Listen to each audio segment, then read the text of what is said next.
Monsieur le rapporteur, monsieur le ministre, mes chers collègues, le harcèlement scolaire, l'un des fléaux qui touchent nos enfants à l'école, dans les cours de récréation, qui touchent nos jeunes dans les collèges, dans les bus, dans leurs chambres même. Un enfant, un jeune harcelé l'est aujourd'hui partout, aucun moment de répit, traqué partout, tout le temps. Le harcèlement scolaire abîme profondément nos enfants, trouble leur scolarité, ruine ce qui devrait être les plus belles années de leur vie.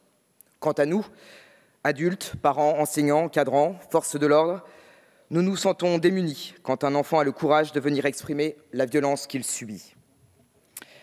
Alors que le chemin de l'éducation doit être un chemin de savoir, d'enrichissement, de vie commune, il se transforme pour certains en un parcours d'angoisse et de peur qui mine le développement de chaque enfant et qui peut détruire des familles. Nous l'avions dit, près d'1 million d'élèves sont victimes de harcèlement chaque année dans le cadre de leur scolarité. Et cela peut prendre, vous le savez, diverses formes et causer de nombreux troubles. Notre siècle, plein de prouesses et d'évolutions avec lesquelles naissent nos enfants, apporte inévitablement aussi son lot de terribles dérives. Les réseaux sociaux, qui certes facilitent les échanges, aggravent dramatiquement les situations de harcèlement scolaire. Borné il y a encore quelques années au mur des écoles, le harcèlement scolaire se poursuit aujourd'hui bien au-delà, ne laissant plus aucun répit aux élèves qui en sont victimes. Même dans leur chambre, ils sont exposés, piégés. Monsieur le ministre, je connais votre engagement à ce sujet, vous l'avez rappelé tout à l'heure. Aujourd'hui, nous devons aller encore plus loin pour protéger efficacement nos enfants, pour qu'ils puissent étudier et grandir sereinement. Grâce à votre implication et votre ténacité, monsieur le rapporteur, nous pouvons aujourd'hui examiner votre proposition de loi issue des recommandations de votre rapport « Comprendre et combattre le harcèlement scolaire ». Ce texte qui nous est présenté aujourd'hui se veut ambitieux, car s'il vise à protéger les élèves du harcèlement scolaire, il vise également à garantir un meilleur accompagnement de ces derniers, qu'il s'agisse d'ailleurs des harcelés comme des harceleurs. De nouveaux dispositifs sont donc introduits pour renforcer et améliorer la lutte contre le harcèlement scolaire.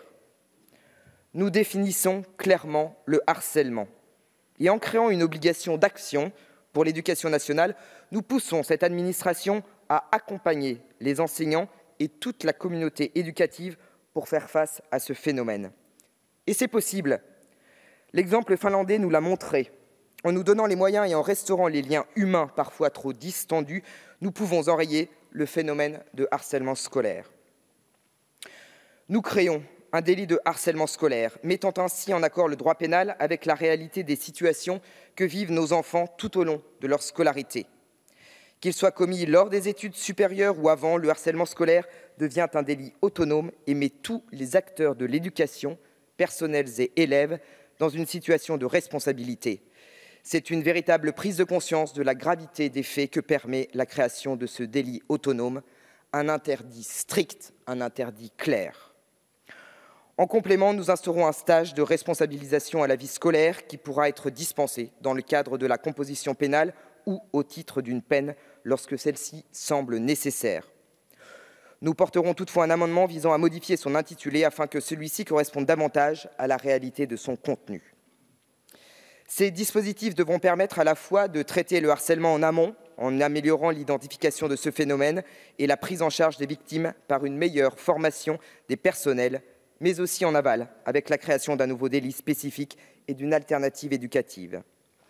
À ce titre, les riches débats que nous avons eus la semaine dernière en commission ont également permis d'introduire d'importantes avancées.